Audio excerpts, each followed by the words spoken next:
Olá pessoal, tudo bem? Dando sequência ao nosso estudo do currículo paulista, ó, com o Ozzy aqui, ó, o Ozzy está aqui, ó, tranquilo, sossegado, deitado, de boa, né?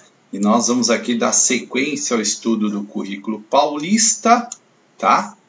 Documento aí que várias prefeituras adotaram, né? Então, um documento que está aparecendo bastante aí nos concursos. E o compromisso com o desenvolvimento de competências. Falou de currículo paulista, falou de competências, falou da BNCC, né?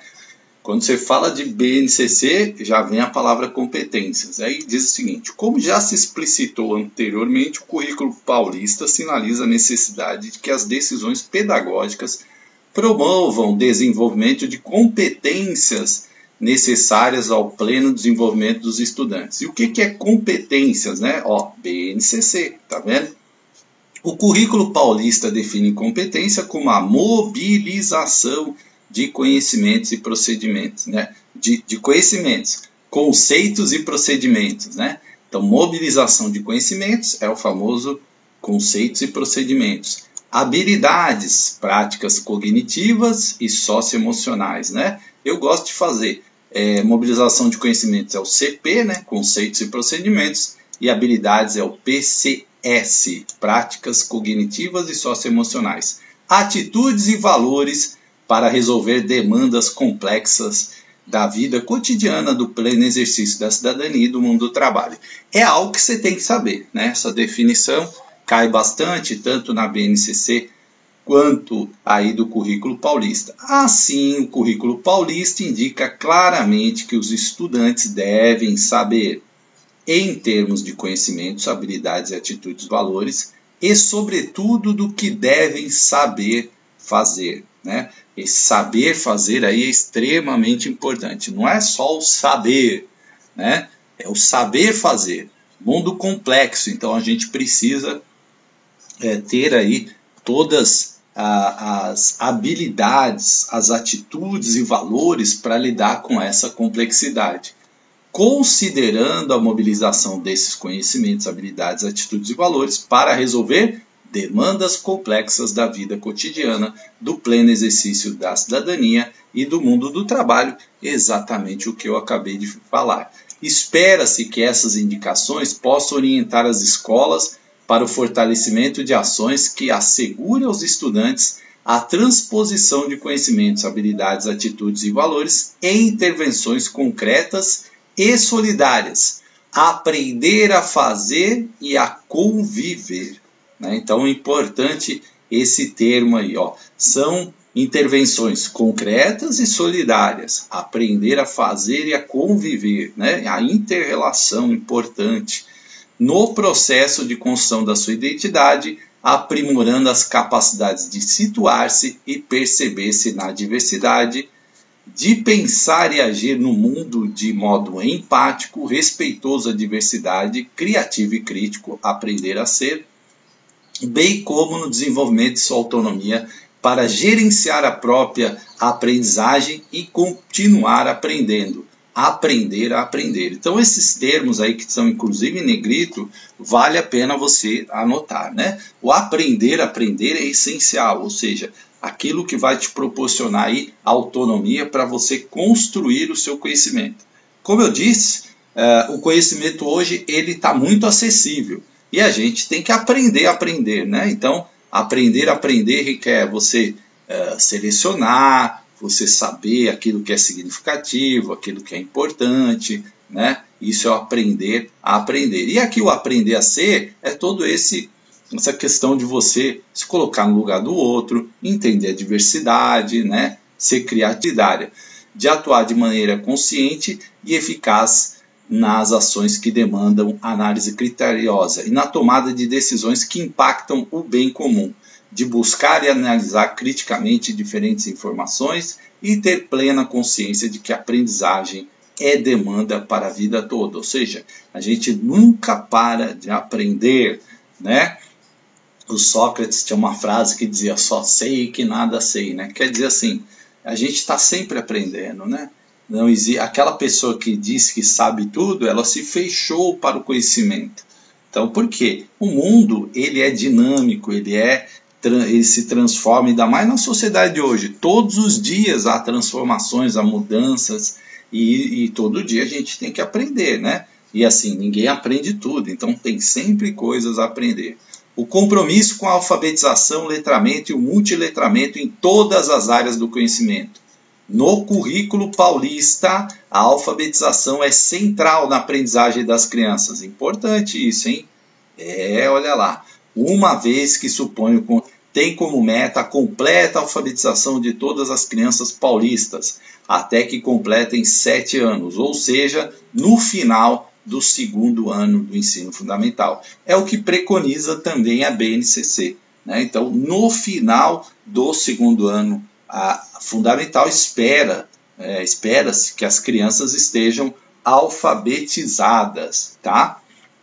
Professor, tem alguns documentos antigos que falam de terceiro ano. Sim, algumas resoluções, né? Antigamente falavam do terceiro ano do ensino fundamental. A BNCC, o Currículo Paulista, trabalham aí com o segundo ano do ensino fundamental. Ah, professor, e se perguntar de acordo com a resolução que fala de terceiro ano, você vai responder de acordo com a resolução. Se perguntar da BNCC, você vai responder de acordo com a BNCC. E se perguntar do Currículo Paulista e BNCC têm mesmo compromisso aí da alfabetização ao final do segundo ano, tá? A resposta é sempre de acordo com o documento, gente. Sempre de acordo, tá? A alfabetização é aqui entendida como a aprendizagem da leitura, ou seja, o desenvolvimento da capacidade de compreender e analisar criticamente diferentes gêneros que circulam em diferentes esferas da atividade humana, em diversas linguagens, bem como a aquisição da escrita alfabética. Veja, os gêneros que circulam na atividade humana. Então, aqueles textos da prática social, né? Textos da realidade. Não são textos feitos apenas para ler e escrever, né? Porque tanto a BNCC quanto o Currículo Paulista já se identificam com esses autores contemporâneos que falam da importância da alfabetização com textos que existam, né? Com textos reais, com textos do dia a dia, de diversos gêneros, anúncios, notícia de jornal, revista, cartaz, né? Enfim, tá? Trata-se de um compromisso público pactuado entre todas as redes para que todos os esforços nos 2 primeiros anos do ensino fundamental se concentrem na garantia de amplas oportunidades para que as crianças se apropriem do sistema de escrita alfabética de modo articulado ao desenvolvimento de outras habilidades de leitura e escrita e ao seu envolvimento em práticas diversificadas de letramento. Algumas palavras-chave, né? A diversificação, a prática social, aproveitar textos reais, né? Vale destacar que a alfabetização não se restringe apenas à apropriação da palavra escrita, mas designa um conjunto de saberes específicos e fundamentais para o desenvolvimento cognitivo e para aprendizagens posteriores. Ou seja, não é só aprender a ler e escrever, é aprender a ler e escrever e aprender o sentido dos textos, as intenções, né? E isso, claro, é o objetivo aí da alfabetização e do letramento, né? A alfabetização é dominar os códigos ali e tal, o letramento é essa visão mais ampla aí que você vai ter da leitura e da escrita. Na geografia, por exemplo, é comum o uso do termo alfabetização cartográfica para se referir a um conjunto de saberes e fazeres relacionados a noções básicas, como reconhecimento de área, sua representação, identificação da visão vertical e oblíqua, presentes em mapas, da linha do ponto, da escala, da proporção, a leitura de legendas, o reconhecimento de imagens bidimensionais e tridimensionais, a orientação e a utilização e a leitura de pontos de referência, entre outros, fundamentais para desenvolver a autonomia na leitura e na produção de representação de espaço. Um exemplo de geografia. E matemática, a matemática utiliza o termo alfabetização matemática para designar os saberes essenciais em relação à capacidade de ler e escrever em matemática, como a compreensão e apropriação do sistema numeral decimal, ou multissemióticos da aprendizagem e conclusões durante e ao final dos processos de pesquisa. O letramento e o multiletramento garante a participação dos estudantes nas práticas sociais mediadas pela leitura e escrita. Tá vendo? É a famosa prática social, né? Não é só aprender a ler e escrever, é entender os significados, né, dos textos, o que eles propõem, por que eles são usados, né, qual a sua finalidade, né, e os habilitam também a produzirem textos que envolvem as linguagens verbal, a não verbal e a multimodal, presentes nos diferentes gêneros que circulam nas mais diferentes esferas da atividade humana. Por exemplo, a charge, né? A charge é uma forma de expressão, né? O desenho, a caricatura, enfim, nós temos aí muitas formas de expressão, né? O texto dissertativo, o anúncio, o cartaz, enfim, né? O estímulo e apoio à construção do projeto de vida dos estudantes. Isso aqui é talvez uma coisa extremamente importante e um dos pilares aí do currículo paulista, que é o projeto de vida, né? Como na BNCC, a competência geral 6 do currículo paulista refere-se à necessidade que os estudantes paulistas sejam apoiados na construção do seu projeto de vida, né? Na verdade, fala-se aqui de BNCC, de estudante, mas todo mundo, né, deveria ter aí o seu projeto de vida bem estabelecido, né, o que você pretende, enfim. Muitas vezes a gente deixa de fazer isso, né, e é importante isso, porque é aquilo que eu falo, mesmo no concurso, estabelecer metas, né, objetivos a serem atingidos, é um projeto ali que você está construindo. Eu quero ser servidor público, né, quero trabalhar em tal lugar, quero ser diretor, supervisor, professor, né, ou vou ficar como professor durante tanto tempo, depois quero ser gestor, depois quero ser supervisor, enfim. Muitas pessoas não vislumbram isso, faz que nem o Zeca Pagodinho, deixa a vida me levar, vida leva eu, deixa a vida me levar. Não tem um plano ali estabelecido, né, para a sua vida. É claro que esse plano ele não é uma coisa engessada, você pode mudar, né, e é isso que a gente tem que mostrar para os estudantes. Às vezes a gente planeja algo, não dá certo, a gente refaz, reconstrói, replaneja, né, para atingir os nossos objetivos. O que supõe que precisam ter condições e espaços para refletir sobre seus objetivos, aprender a planejar, a definir metas, a se organizar para alcançá-las com autoconfiança, persistência, determinação e esforço. Isso aqui serve para o pessoal que faz concurso público também, né?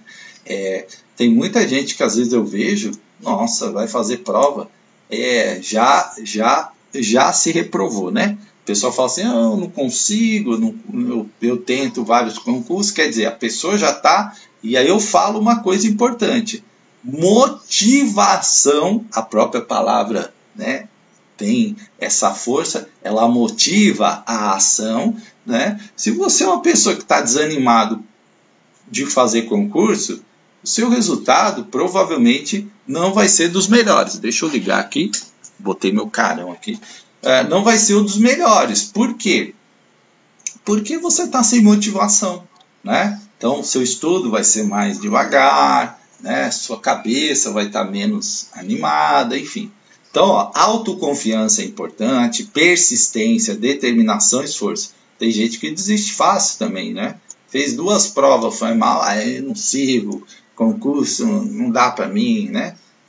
Se eu contar para vocês quantas provas eu fiz até começar a dar certo, no mínimo umas 40, no mínimo, né? Até ficar bom. Aí depois, né? Depois eu fiquei, aí depois o sucesso foi em quase 90% das provas que eu fiz, né? Então, mas levou tempo, né? Levou desgaste, fazia muita prova, tal, né? Determinação e esforço. Tá? Dessa maneira, o currículo paulista evidencia a necessidade. E deixa eu falar uma coisa. não quer dizer que você vai levar 40 provas para ter sucesso, né?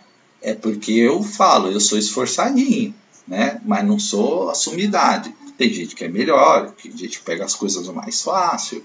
Então essas pessoas às vezes faz 4, 5 provas e já está gabaritando tudo, né? Eu não sou assim, eu sou um cara da persistência, entendeu? Do treino ali, né? Dessa maneira, o currículo paulista evidencia a necessidade que os estudantes ao longo da escolaridade básica, em especial nos anos finais do ensino fundamental, possam desenvolver um projeto de vida individualizado, né? Vamos chamar de PVI, que lhes permite identificar suas aspirações, bem como suas potencialidades e desafios para concretizá-los.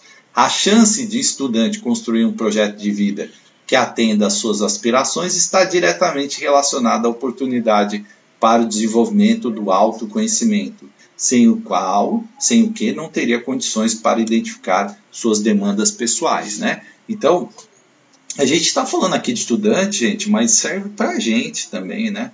Muitas vezes a gente não faz essa reflexão sobre as coisas, né? Sobre o que a gente quer, a gente não se autoavalia, o que eu sou bom, o que eu sou mais ou menos, né? O que eu preciso melhorar para você poder atingir ali as suas aspirações, né?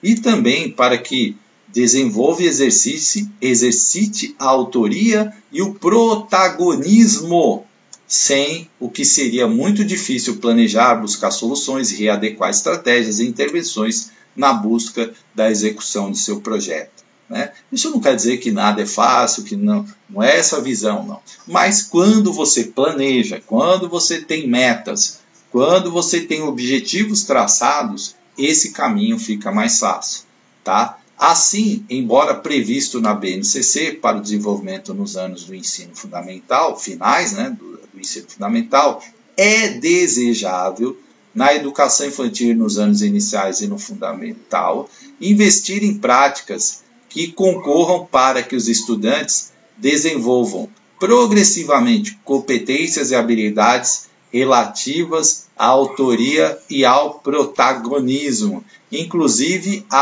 em relação às escolhas que possam convergir para a construção de seu projeto de vida. Então, quanto antes a gente estiver trabalhando essas questões com as crianças, com as adolescentes, melhor, porque a gente vai criar uma cultura, né? Criar uma geração de pessoas que planejam, que têm metas, que têm objetivos, que refletem, né? Tudo isso é muito importante nos dias de hoje. Quantas pessoas estão aí, deixa a vida me levar, a vida leva eu, né? Cada hora vai para um rumo, né? Estou na educação, daqui a pouco não quero mais educação, vou para isso, aí empreende, aí monta um negócio sem saber direito, né? Sem se capacitar, enfim. A vida está cheia disso. E aí a sociedade hoje identificou, nós somos uma geração que veio sem planejamento nenhum, né? A gente não aprendeu questão financeira, né? Então muita gente ainda guarda dinheiro na poupança, né? Ou seja, dá dinheiro para banco, né? Guardar dinheiro na poupança é dar dinheiro para banco. Quando tem um mundo de investimentos aí, opções que rendem mais, né? A gente faz muita besteira na vida econômica, na vida profissional. Por quê? Porque nós não fomos, né, criados, pelo menos a minha geração, com essa autonomia. Quando que eu fui adquirir isso? Lá com 44 anos de idade. Que eu fui entender que eu preciso planejar as coisas, que eu preciso planejar o futuro, que eu preciso planejar minha carreira, né? Então, qual é o objetivo desse documento? É fazer com que esses alunos já estabeleçam, a partir, quanto mais cedo melhor, né, o seu projeto de vida. Olha, eu quero estudar isso, olha, eu quero fazer isso, ó, meu objetivo é esse, né? É muito interessante isso. Ah, vai criar frustração? Não, frustração é a pessoa ficar perdida, sem saber o que vai fazer, sem saber o que quer, né? É isso que gera frustração, insegurança e crises de ansiedade, né? O Brasil é campeão de crise de ansiedade. E muitas das crises de ansiedade é pela angústia de você não saber que rumo está tomando sua vida, né? Você não tem o controle dela, né?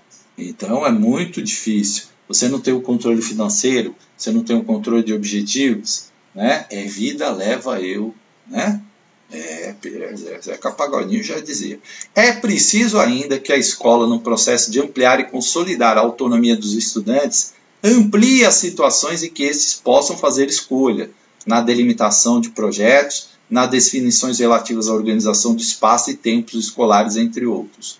A construção de um projeto de vida não deve seguir um roteiro fechado, hermético, nem se limitar ao âmbito do estudo e do trabalho. Ao contrário, deve-se dar-se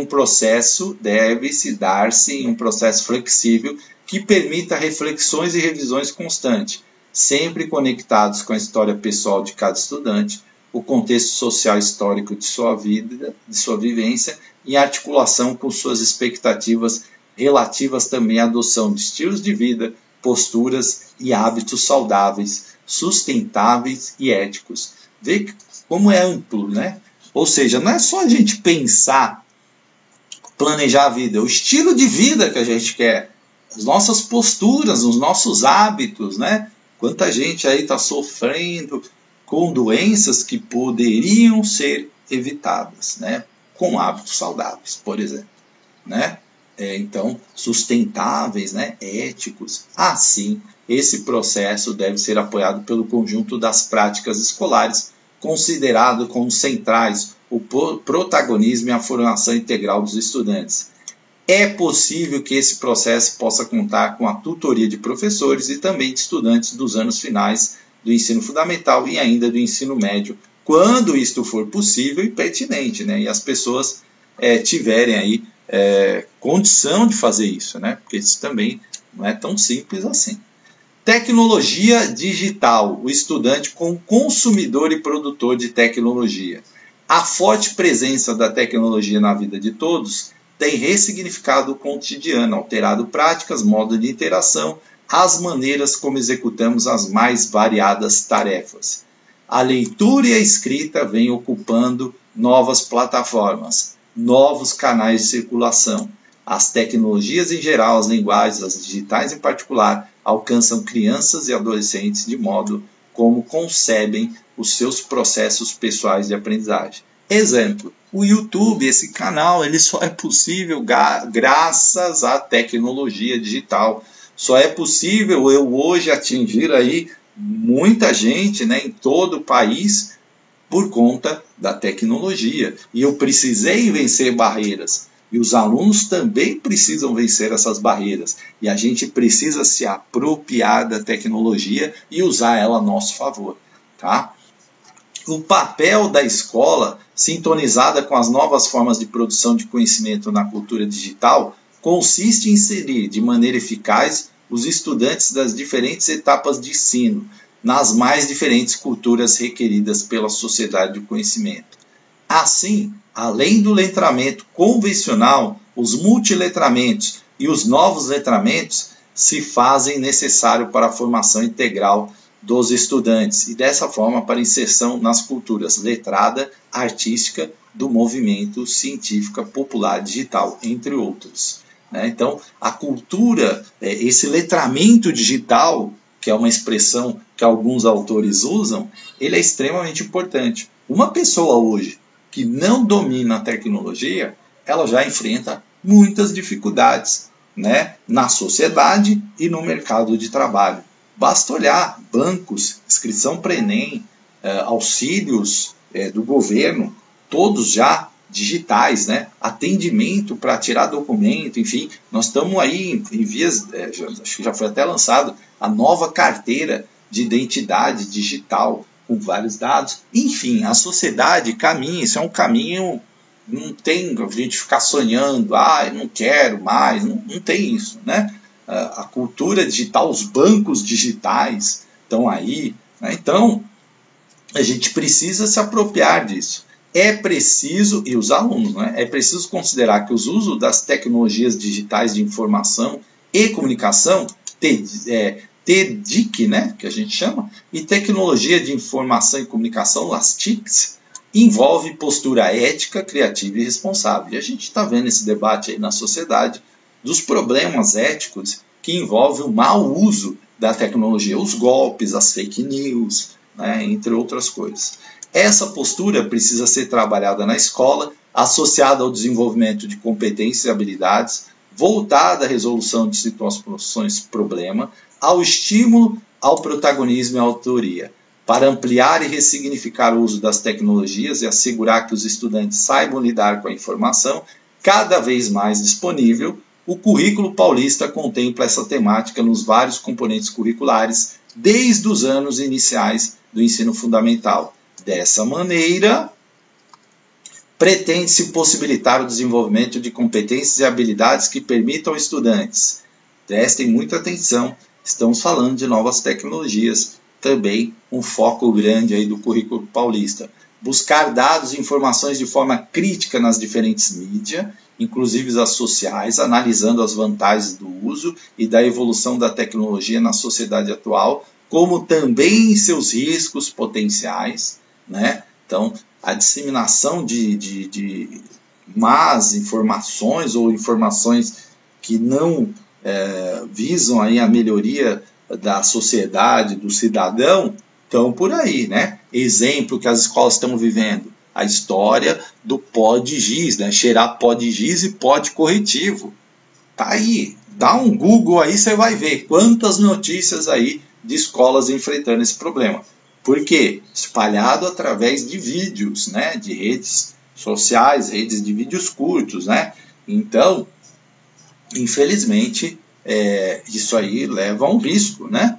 Apropriar-se da linguagem da cultura digital, dos novos letramentos e do multiletramentos para explorar e produzir conteúdos em diversas mídias, ampliando as possibilidades de acesso à ciência, à tecnologia, à cultura e ao trabalho, né? Então, mas a internet, ela tem um mundo de informação boa, acesso a museu, acesso a bibliotecas digitais, acesso, enfim, a sites de informação, de ciência, de conhecimento, livros e muita coisa. Usar diversas ferramentas de software e aplicativos para compreender e produzir conteúdos em mídias, simular fenômenos e processos das diferentes áreas do conhecimento e elaborar e explorar diversos registros de representação matemática. Utilizar, propor e implementar soluções, processos e produtos envolvendo diferentes tecnologias para identificar, analisar, modelar e solucionar problemas complexos em diversas áreas do cotidiano. Uma das coisas, muitos jovens aí desenvolvendo startups, né? Programas ali de soluções. Olha quantos... O cara que inventou o iFood, gente. Uma coisa, né? Pedia pelo aplicativo ali, mobiliza e tal. O Uber, né? Você prestar Airbnb, alugar ali, imobiliárias virtuais. Olha quanta coisa surgiu. Quantas soluções. Pesquisa de preço. Outro dia eu vi um aplicativo, pesquisa de preço de gasolina, né? De álcool aí. Aí o cara te dá o posto mais barato na área que você está. Mapas, GPS, enfim, bancos digitais, carteiras digitais. Poderia aqui ficar falando uma infinidade de soluções que foram criadas, né? Explorando de forma efetiva o raciocínio lógico, o pensamento computacional, o espírito de investigação e a criatividade. E isso, gente, a gente não pode fechar os olhos. É o futuro, né? Muita gente critica assim, fulano é youtuber, fulano é não sei o quê. Hoje tem youtuber ganhando aí 20, 40 mil, gente que faz vídeo na internet, vídeo de comédia, vídeo de, né? E é uma área, cresceu, é assim, gente. Emprega gente, câmera, emprega aquelas pessoas que fazem, né? Pega o vídeo lá e edita, enfim. Então, a gente não pode, a sociedade ela está caminhando nisso, né? Muitos professores, muitas plataformas de ensino aí, ensino de tudo, culinária, artesanato, o que for. Então é uma área que a escola não pode fechar os olhos, não dá mais para ser uma ilha. Não, isso aí, o cara quer ser youtuber. Ué, se ele quiser ser youtuber, O que a gente precisa é assim, precisamos é que os youtubers, que os influenciadores digitais sejam éticos, sejam solidários, respeitem a diversidade, né? E isso, gente, é um papel da educação, né? É um papel da educação, alertar isso, né? Temos que ser pessoas para construir um mundo melhor. Esse é um ponto, certo? E aí tem muito youtuber, influenciador digital que não faz isso, né? Então, é uma questão que nós devemos olhar aí com carinho, tá? Então, vamos parar aqui, né? E a gente dá sequência depois ao nosso estudo. Como eu falei, depois eu pretendo fazer aí algumas perguntas, né? Para a gente estudar. O Ozzy continua aqui dormindo, né? Tá aqui, ó, tranquilo, sossegado. Tá bom? Até a próxima aula.